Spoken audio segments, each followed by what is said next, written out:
Right, so in today's video, I'm going to be sharing with you 4 mistakes to avoid making through autumn. What we do to our lawns now is going to have a massive impact on how well they survive through winter, but also with how they look come spring. So let's get into the 4 things to avoid doing to make sure our lawns don't die a death through winter.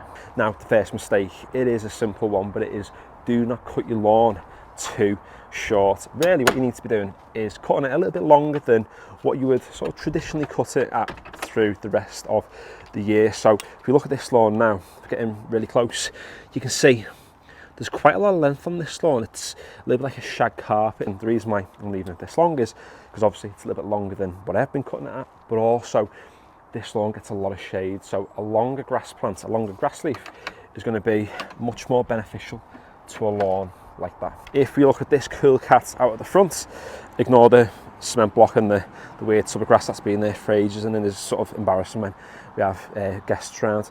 But this one, you can see it's cut much shorter, and the reason being is to do with where this lawn is. It gets sun for most of the day, so the fact that it gets quite a lot of sun, it's able to grow a little bit better because it can actually photosynthesize. We need to think of our lawns like a store of energy. So the longer the grass leaf, the larger the store of energy. The shorter the grass leaf, the smaller that store. If it's sitting in the sun, your lawn, you can afford to have a smaller grass leaf because it's able to create more of that energy using the sun. If your lawn is sitting in the shade, then it's not got the sun there to actually help it create that extra bit of leaf, to create that energy. So it's relying upon whatever it already has stored within that grass blade. If you get on and hack that grass blade down, all you're saying, it's a little bit like having rations. It's like someone having a load of rations to survive through the winter, and you're going to it, right, I'll just take all of them and like leave you with a tin of beans, and good luck on that tin of beans through the rest of the winter. What's going to happen is you're going to die.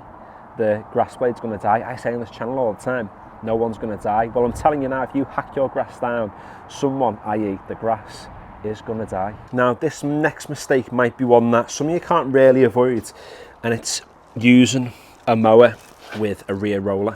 When it gets to autumn and into winter, what we can get is disease. Disease isn't going to start everywhere at once. It might just start on one patch of your lawn. What can happen is that if you're cutting your lawn with a mower that has a rear roller on it, as you pass over that fungal disease, you're going to pick up some of those fungal spores and carry them to another part of the lawn, and then the disease is going to pop up there. You'll cut your lawn again, you're going to pick up spores from the original place and now from this new space, and you're going to spread them even further to the point where you'll end up with disease all over your lawn. And that's exactly what's happened on this lawn out here. If I bring it in over the top, you might be able to see we have these little patches of yellowish sort of brown. They're disease spots, and if I hadn't have cut this with a rear roller for so long with the disease, it wouldn't have spread as bad as what it has. It is on the mend at the moment, although we can sort of treat the problem with liquid iron.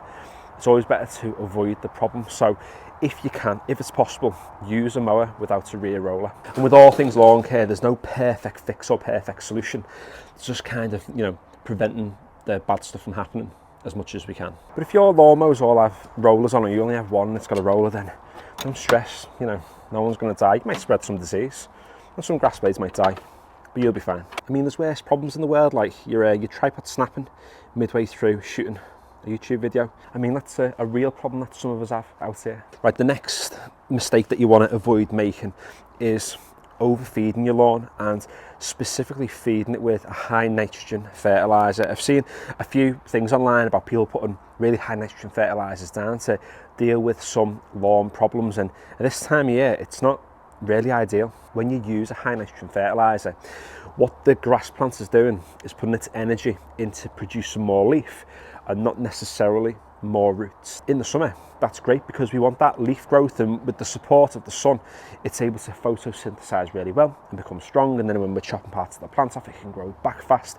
because of the power of the sun, blah, blah, blah, blah, blah, all that good stuff.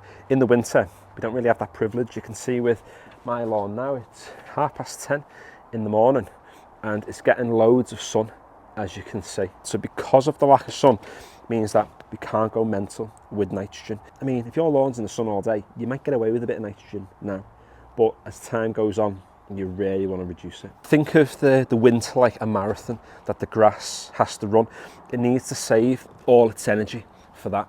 What we're doing by chucking a high nitrogen fertiliser down is saying to the grass, right, I want you to do some sprints before we get to the marathon. I want you to do a 5k, I want you to do a 10k, and then you're going to run the marathon. Now, it's going to put our grass into a position where it's going to struggle unnecessarily. And just remember, you might see people applying products to their lawns and you might be thinking, well, I can do the same to mine. Well, just consider the different factors of, you know, how much sun does their lawn get? What's the soil type like? What's the grass type that they've actually got? How well does the lawn drain? All those factors determine how well our lawns are going to survive, but also respond to different feeds. And you don't know if people are putting fungicides down, stuff to help prevent disease in different ways and to support the plant in different ways, because this is the internet. People want stuff to look good. They don't always necessarily want to be the most educational, but actually just want to look the best. And that's like any form of social media, isn't it? People care about how things look, but don't really think necessarily about how deep the rabbit hole goes. And this last mistake, it drives me nuts. It drives me more mad than the other ones combined. And that's renovating your lawn too late. It goes without saying that temperatures are dropping, soils are becoming much more moist, and it's not always the best conditions for grasses to grow and to thrive. What I see sometimes online and from seed companies is that renovations are pushed, and even through into November, it's like it's not too late to renovate. You can still germinate seed. Germinating grass seed and developing a parent plant are two very different things. I could renovate this lawn now. I could scarify it, which is going to stress it out. I could overseed it. I could chuck some top dressing down, which is going to then smother some of the existing grasses in, again, stress them out. And I might get some germination over the next month or so. So let's say within the next month, we have some seeds that have germinated. Now at that point, it'll be December. And are you going to tell me that that little seedling is going to develop into a parent plant throughout December? Like by Christmas Day, it's still going to be thriving and growing. If that's the case, you've got to be having a laugh. All lawns experience dieback through the winter. And I'm telling you now that if you renovate today or in the next week or so, the grasses that die first are going to be those little seedlings that you put down. So you're going to stress out the existing grasses, which is going to make them a little bit weaker. You're then going to put some seed down, that's going to germinate, then they're going to die, but then your grass is already weakest, then that's going to start to die.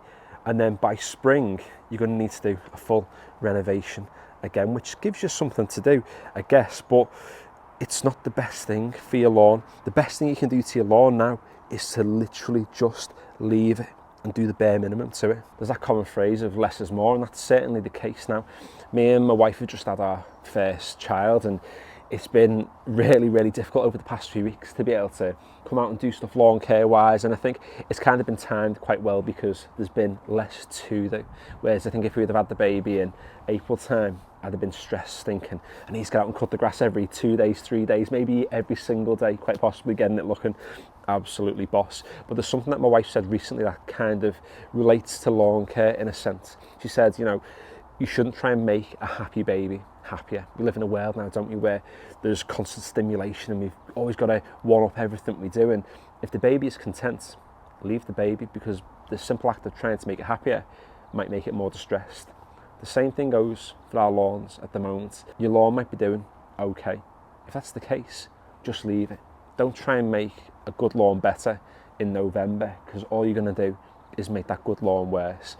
And it's about being able to preserve what we have at the moment, help to survive, and that way our lawns are going to thrive. I've not renovated this lawn in almost 2 years. I didn't renovate it last autumn. I've not renovated it this year at all. Same thing goes for this one down here. Both lawns are looking boss and they've not been renovated. If you do not need to renovate, don't. If your lawn's looking boss, you don't have to renovate. It's not about making it worse before it looks better. It's about keeping it looking boss whilst it's looking boss. So hopefully you've taken a little bit of advice from this video. I know not everybody's going to agree with the things that I've shared, but on this YouTube channel we're trying to make lawn care simple. We're trying to make it accessible and almost to make it as cheap as possible as well, because people's budgets nowadays are stretched beyond belief. People don't want to be going out buying 51,000 products. They want to be buying stuff that's going to have real impact, that's not just going to make the lawns look great between April and August, but actually through the winter as well. So yeah, subscribe if you haven't already, check out any of my other videos, and finally, thanks for watching.